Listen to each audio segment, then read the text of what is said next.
The forbidden texts. That night, I caught her, my stepmom, moaning into her phone, her body trembling with a lust I craved to explore. I'm Ryan Caldwell, 24, a guy drifting through life post-college in our polished suburban home outside Portland, Oregon. This house was once a haven, filled with mom's soft voice and the scent of her apple pies. But 3 years ago, cancer stole her, leaving Dad, Mark, a 50-year-old contractor with weathered hands, a widower drowning in grief. I thought he'd never love again, until Sophia slinked into our lives. Sophia, my stepmom. She's 32, a vision of sin with blonde hair that shimmers like liquid gold, cascading over her full, heaving bosom, and hips that sway with every step, wrapped in dresses that cling like a lover's embrace. Her hazel eyes pierce through me, promising secrets I shouldn't want to uncover. Dad met her at a charity gala, and 6 months later, she moved in, her spicy vanilla perfume invading every room, her laughter a sultry echo that haunts my dreams. She's no matronly figure, she's a temptress, and I've caught myself staring, my body reacting as her silk robe slips, revealing a thigh or the swell of her hidden curves. I fought it.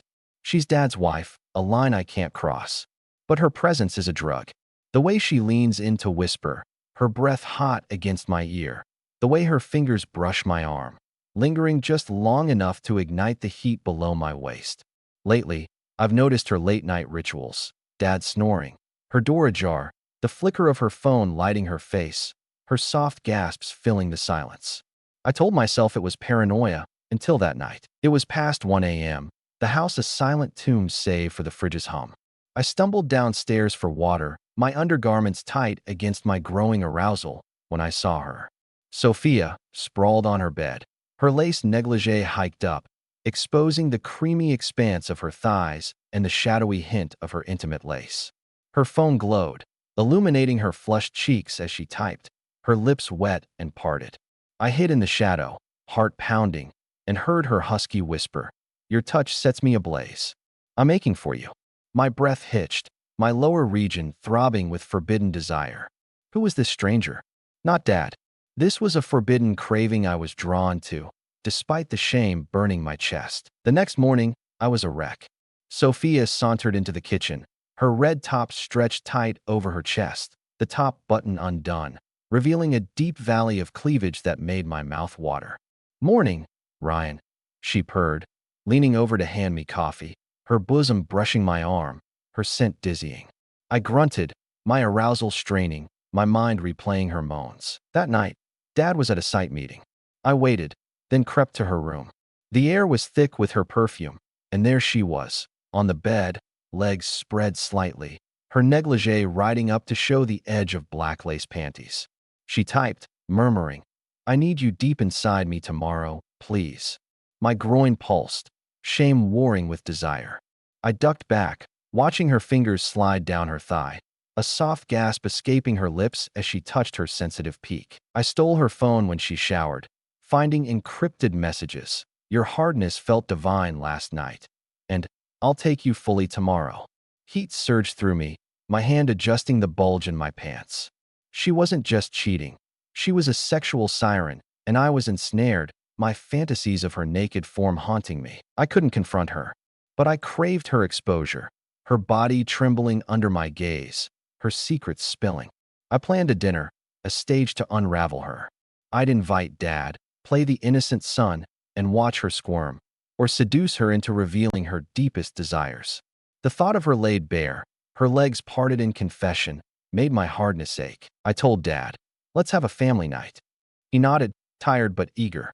Sophia smirked, her hands sliding down my back, her nails grazing my spine. "A dinner? Naughty boy," she teased, her voice a velvet promise that stirred my loins. I shivered, my plan fueled by lust. Dinner day, I lit candles, poured wine, the air heavy with anticipation. Sophia descended in a green dress, the fabric clinging to her rounded backside, the neckline plunging to her navel, her sensitive peaks faintly outlined. "Like what you see," she whispered, twirling, her bosom jiggling enticingly. "Fuck, yes," I thought, my voice catching as I said, "Stunning." Dad chatted, oblivious, but her eyes locked on mine, a wet invitation dripping with intent. Dinner started with forced civility. Dad poured wine, laughing about work, while Sophia's laughter was a sultry lure, her dress shifting to expose more thigh. Then her phone buzzed. She tensed, excusing herself to the kitchen. I followed, my arousal hardening. Through the door, she was on the phone, voice dripping with need. Not tonight. He's here, but I'm soaked thinking of you, she purred, her hand sliding between her thighs, stroking her intimate heat. Rage and lust exploded. I burst in, pinning her against the counter, her bosom pressing into my chest. Who's he? I growled, my hips grinding against her, feeling her warmth. She gasped, her eyes dark, lips quivering. A secret.